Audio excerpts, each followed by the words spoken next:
It was decent. Yo, I got a crazy battle against my girl Bailey, son. So I'm gonna lead up with my Choice Scarf Gliscor. Get that right. I don't even have Earthquake on it. She's gonna lead up with her Magnezone. I know she's gonna want to switch out. I'm just gonna go for the U-turn to get switch initiative onto whatever she decides to switch out into, which is her Suicune. So I'm like, alright, I'm just gonna go into Rotom, and I know she's not gonna want to stay in with the Suicune on a Rotom wash. So I'm just gonna go for the Will-O-Wisp, assuming that she might want to go for the Landorus and stuff to probably get some Choice Scarf damage on me, maybe go for the U-turn or something like that before going out into her Latios. So now her Latios is going to drop a Draco Meteor, and I have to decide that that is a Choice Specs Draco Meteor because I did way too much for an Escavalier, and at the same time that Escavalier is 252 HP and Assault Vested, so that's a lot. That has to be no other than Choice Specs. I'll go for Drill Run, assuming that she's going to want to go for the Magnezone to get some chip damage, maybe go for the Volt Switch before going out into her Landorus, because Landorus is probably the best option she has out for her for Escavalier, because Escavalier can't really inflict too much damage on the special side, and plus it intimidates me on the physical end, and you can just set up Stealth Rocks and stuff like that. So now I'm just going to take advantage of the fact that Landorus is going to come in and set up the rocks and go up to my Rotom to go for the Volt Switch, and then I'm just going to go into my Greninjas and probably try to go for the Dark Pulse to see how much that does. And Suicune, it looks like a 2-hit KO from that point if I get a flinch, but it looks like that's not the case because she goes for the rest. And I'm hoping that this isn't exactly CROCUNE. Maybe I could probably just get a 3-hit KO on this thing. It doesn't quite look like it, especially after the leftovers recovery. I'm just going to go again, probably hoping for a flinch when she wakes up, because this thing is going to prove to be hella annoying to me. She goes for the Skull. Luckily for me, I don't get a burn, and maybe right here now I'm just probably going to be able to get a flinch, but that's not exactly what happens as she goes to the rest again. What I actually should have done, now that I actually replayed it, is go right back out to my Escavalier and go for the knockoff, and then that would ensure that Greninja's Dark Pulse would have been a 2-hit KO right before she was able to get a nice little Calm Mind. But then again, that's assuming that I'll have time to go for the knockoff and then switch right back out into Greninja safely without her going for the Calm Mind, because she proves that she has both Rest and Calm Mind and Scald as her other attacking moves aside from Sleep Talk. So now she's gonna go for the rest again. I'm thinking that she might probably try to get off the damage output before going for the rest, hence me going for the Will-O-Wisp and then afterwards going for the Volt Switch.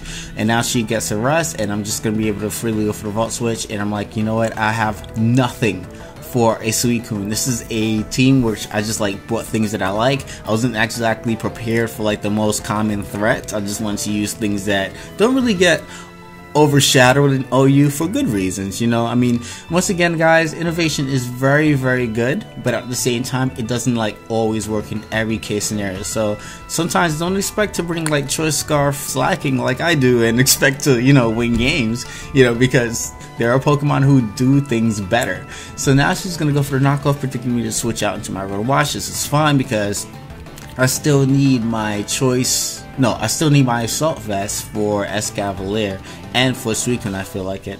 So I just go for the Hydro Pump, assuming that she's going to want to go back out into a Latios, because Latios is already burned. I didn't think that she was going to want to go to a Mega Altaria. When I saw that, I was like, crap, I could have actually got off a nice little burn on that thing. So now I'm going to my Diancie. I'm just going to go for the Rock Polish here. She switches back into Magnezone, so I'm like, you know what, I could catch this thing with the Hidden Power Ground. But then she switches out into Landorus. So I'm like, wait, did she predict that? But then she tells me that I actually have access to Earth Power, and I didn't even know that. Had I known that Diancie could actually get access to Earth Power, I just would have went straight for the Moonblast, and that would have actually been a clean sweep. Because I'm pretty sure that Suicune gets 2-hit KO'd by a modest Moonblast, I believe. I want to say that. I really want to say that. And if that's the case, then it will have to rely on her Talonflame. No, actually, I think it gets Oko. Is it? No, I think it's either Oko or 2-hit KO at that point.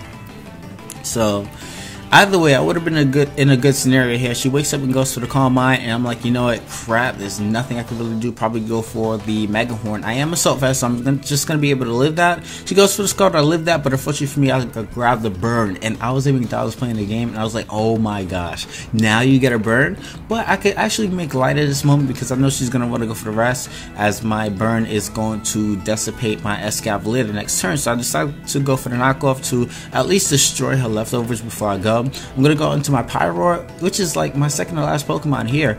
No, actually it's my third to last Pokemon, because I have Pyroar, Gliscor, and I have Diancie left over, and this Suicune is proving to be a much bigger problem than I once anticipated at the beginning of this match. So now I'm just gonna go for the Hyper Voice, and unfortunately for her, I grab a crit that would have been an easy 6-0 in her favor had I not grabbed that crit, thanks to this CROCUNE. Hella annoying, but finally gone. And now in comes her Mega Altaria. I'm just gonna go for the Will-O-Wisp to get some damage output on that thing, which is great. It's not my Mega Altaria, which my Mega Altaria actually has Facade, so she actually has Return, so that's great there. That actually means that when I bring in my Diancie, I'm free to go for Rock Polish and probably claim a sweep, depending on how much damage output this Earthquake would do. But you know what, that's not enough. So Earthquake is a little shy of a KO, and Mega Altaria just proves to still be a potent threat. I'm just gonna go for the Rock Polish as well as the Moon Blast and knock it out. Now, because I don't have Earth Power on this thing, I actually have Ancient Power. So I was like, you know what, I think I have game, but then I remembered that she has Talonflame, and obviously Talonflame has priority over Diancie's Rock Polish plus 2 attacks. And then now in comes my Gliscor. My Choice Scarf Gliscor is not going to be able to live a Choice Band.